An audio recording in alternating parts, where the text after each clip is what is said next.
तो फिर तो जी आप जो बात कह रहे हैं दिबांग, फिर तो वो वोटों वाला कॉम्बिनेशन, वो दलों में तोड़फोड़ करने वाली बात, वो विधायकों के खरीद फरोख्त करने वाली बात, वो सब कुछ नल एंड वॉइड जीरो हो जाएगी एक तरीके से। हम अगर इस तरह से देखे जाए तो वो हो जाएगा। अगर आप लोकप्रियता का आंकड़ा देखें तो मोदी जी का अगर लोकप्रियता का आंकड़ा 77% है तो वो बहुत है, लेकिन आप ये नहीं कह सकते कि इससे सारी कहानी ही खत्म हो गई। हमने देखा है पिछले प्रधानमंत्रियों के जो आंकड़े हैं वो भी मजबूत रहे। वाजपेयी जी का जो दूसरा टर्म था उस समय अगर आप देखें तो उनकी लोकप्रियता बहुत थी।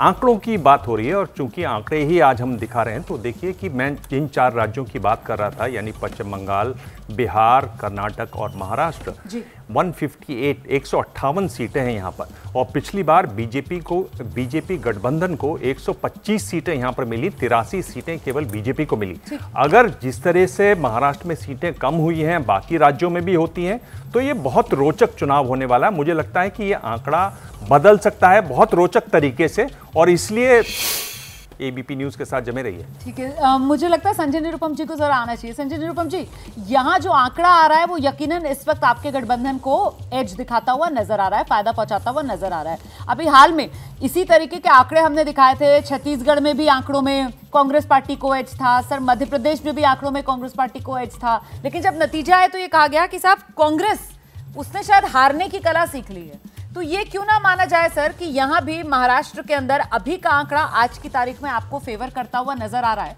लेकिन जैसे जैसे चुनाव आगे बढ़ेगा और वो मोदी मैजिक अपना असर दिखाएगा तो फिर उसके सामने कैसे टिक पाएंगे?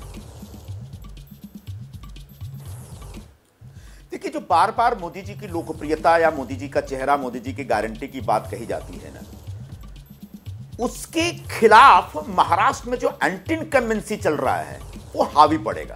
उसका एक बहुत बड़ा सबूत बताता हूं मैं, ये मेरी सुनी सुनाई बात है, हो सकता है मैं गलत भी हूं। महाराष्ट्र भाजपा ने संभवतः केंद्र को यह संदेशा दिया कि लोकसभा और विधानसभा चुनाव एक साथ कराइए।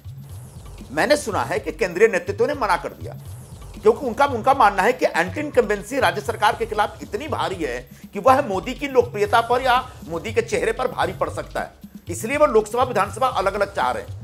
और इसी आधार पर मैं कह रहा हूं कि भले अलग अलग करा लें, अंततः महाराष्ट्र के लोग, महाराष्ट्र में भारतीय जनता पार्टी ने ईडी और सीबीआई के जरिए जिस तरीके से पार्टियों को तोड़ा और राजनीति को प्रदूषित किया है उसके खिलाफ वोट देंगे और वो नतीजे के तौर पर दिखेगा। जवाब 30 सेकंड में कांग्रेस और उसके सहयोगी दलों के पक्ष में आ सकता है। ठीक है रामकदम जी, जवाब 30 सेकंड। महाराष्ट्र में कांग्रेस पूरी तरह से बिखरा हुआ दल है। उद्धव पूरी तरह से उनका गुट हारी हुई मानसिकता में है और जमीनी काम भारतीय जनता पार्टी से के कार्यकर्ता चुनाव समीप आने के बाद नहीं, लगातार निरंतर परिश्रम करते रहते हैं। ठीक है। और हमें केवल क्या करना है कि मोदी जी की जो योजनाएं हैं और महाराष्ट्र सरकार की जो योजना है जो आम आदमी को लाभ पहुंचाती है और लोगों तक पहुंचानी है, ठीक है, जो हम निरंतर काम कर रहे हैं। ठीक है, हमने जो काम किया है उसके आधार पर कहूंगा कि महाराष्ट्र में विगत चुनाव से अधिक सीटें भाजपा गठबंधन जीतेगी। बहुत बहुत शुक्रिया आप सभी का हमारे साथ जुड़ने के लिए। तो कुल मिलाकर ये पहला ओपिनियन पोल 2024 लोकसभा चुनाव का और महाराष्ट्र को लेकर महाराष्ट्र के नेताओं के अपने अपने दावे आपने सुने।